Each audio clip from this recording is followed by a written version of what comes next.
Welcome to Sweet Life Beat Life. We hope this video helps. In this video, I will explain how to play Nintendo Switch games on your Android device.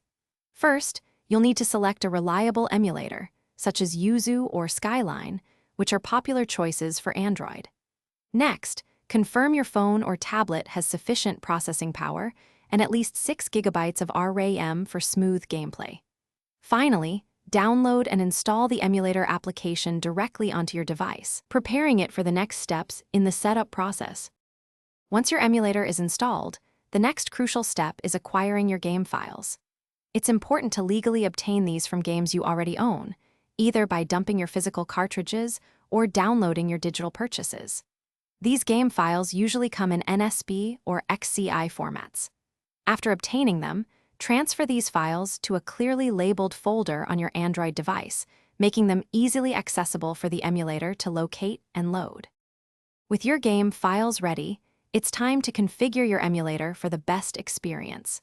Dive into the settings menu to fine-tune performance, adjusting resolutions and graphics options to match your device's capabilities. You'll also want to set up your preferred control scheme, whether that's on-screen touch controls or a connected Bluetooth gamepad. Don't forget to install the required firmware and decryption keys, which are essential for the emulator to properly run most Switch titles. Finally, you're ready to launch your favorite Nintendo Switch games. Open the emulator, navigate to your game library, and select the title you wish to play.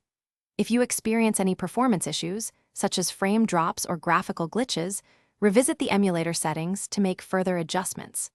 Remember, online communities and forums are excellent resources for troubleshooting common problems and finding solutions to enhance your gaming experience on Android.